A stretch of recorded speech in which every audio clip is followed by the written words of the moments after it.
Assalamualaikum warahmatullahi wabarakatuh.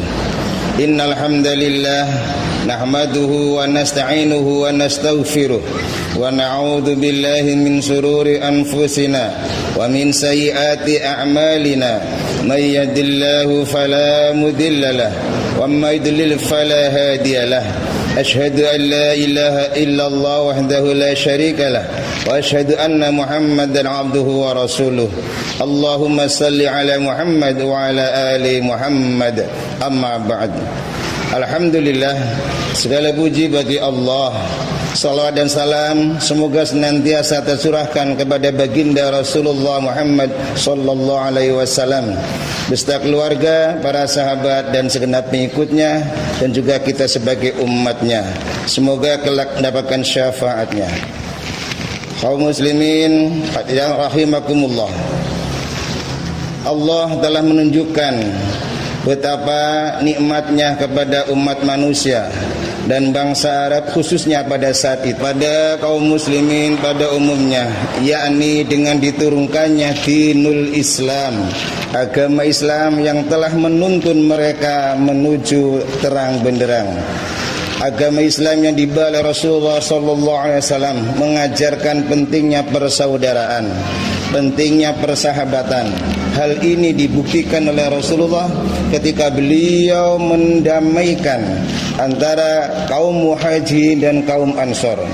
Kita semua tahu bahwa orang-orang Ansor dulu bukanlah saudara dengan kaum Muhajirin, namun di bawah panji-panji Islam beliau bisa mendamaikan mereka. Bahkan mereka kaum Ansor sudah menunjukkan betapa pentingnya arti persaudaraan, sehingga kaum Muhajirin yang hijrah ke negeri Madinah saat itu, mereka jadi rebutan oleh orang-orang Ansor karena mereka ingin mendapatkan saudara. Inilah nilai-nilai persaudaraan yang telah diajarkan oleh baginda Rasulullah sallallahu alaihi wasallam.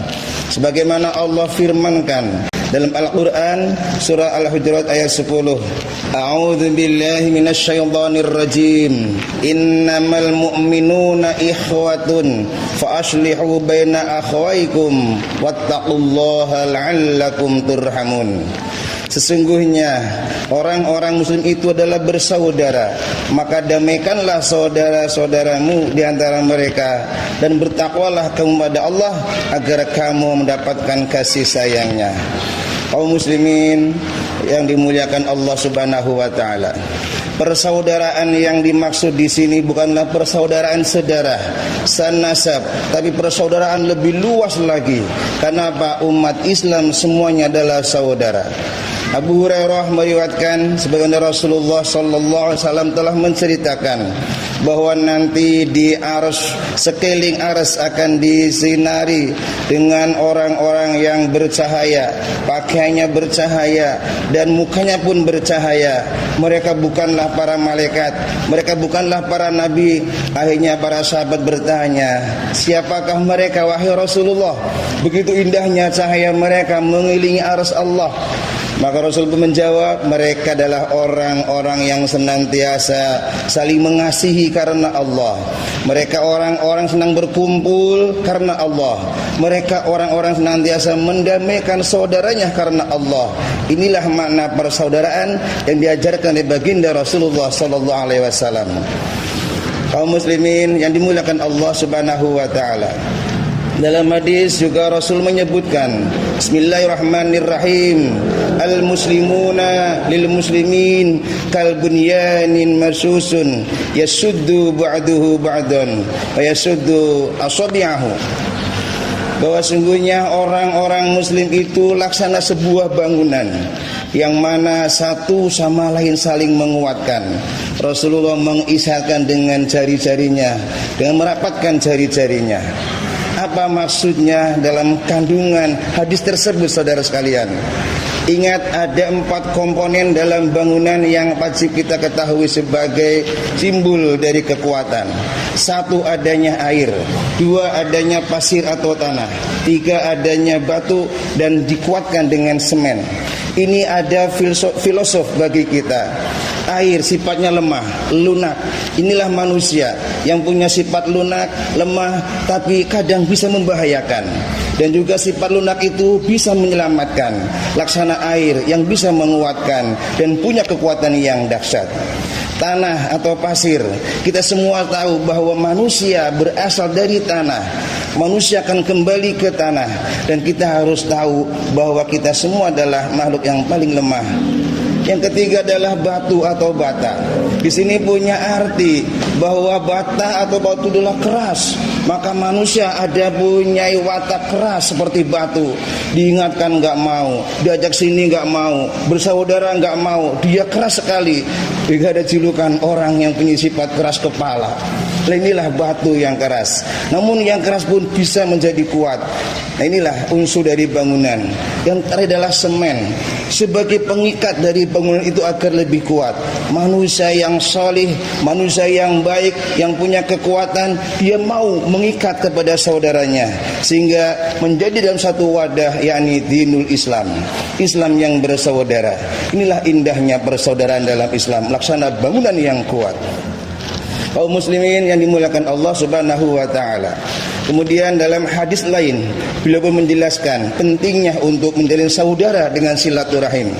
Man ahabba ayyusata fi rizqihi wa yunsa'alu fi atharihi falyasil rahimah. Barang siapa yang ingin untuk diluaskan rizkinya, dipanjangkan umurnya, maka hubungkanlah dengan silaturahim. Ini juga merupakan satu ajaran yang sangat mulia bagi kita tentunya. Semua orang ingin banyak rezeki, semua orang ingin panjang umur. Maka satu syarat untuk menuju itu, yakni bersilaturahim. Banyaklah meraih saudara, banyaklah mengajak saudara. Inilah yang diajarkan dalam tuntunan Islam. Di negara kita pun sudah diajarkan makna dari Pancasila. Di sana ada 5 makna yang sangat bagus. Yang pertama adalah ketuhanan, yang kedua adalah kemanusiaan, yang ketiga persatuan, yang keempat adalah musyawarah, yang kelima adalah keadilan. Islam sangat identik dengan apa yang ada dalam Pancasila tersebut. Ketuhanan, berarti kita wajib percaya adanya Allah Subhanahu wa taala sebagai penguasa alam semesta ini. Yang kedua, kemanusiaan. Kita sebagai makhluk sosial tidak mungkin hidup sendiri. Kita butuh orang lain, kita butuh saudara, kita butuh handai tolan. Maka disinilah diajarkan sifat kemanusiaan untuk memperbanyak saudara. Yang ketiga adanya persatuan. Dari awal sudah diajarkan baginda Rasulullah SAW betapa pentingnya mana persatuan. Dengan bersatu kita akan jadi kuat, dengan bersatu kita akan menjadi orang yang hebat, dan insya Allah tujuan pun akan terlaksana. Dan untuk mencapai itu tidak kalah pentingnya kita harus bermusyawarah. Dalam Islam mengajarkan apabila kamu menghadapi suatu masalah, maka selesaikanlah dengan musyawarah. Karena musyawarah itulah jalan yang terbaik untuk kita semua. Dan juga dengan musyawarah akan tercapailah sifat yang kelima, ini keadilan. Keadilan bagi semua umat manusia. Inilah yang diajarkan dalam dinul Islam untuk mencapai kemaslahatan umat. Saudaraku kaum muslimin yang dimuliakan Allah Subhanahu wa taala. Inilah barangkali yang bisa saya sampaikan untuk mengingatkan kembali pentingnya kita untuk menjalin persaudaraan, pentingnya kita menjalin hubungan antar sama manusia untuk mencapai tujuan yang kita cita-citakan. Semoga ada manfaatnya. Kurang lebihnya mohon maaf. Wal afu minkum. Wassalamualaikum warahmatullahi wabarakatuh.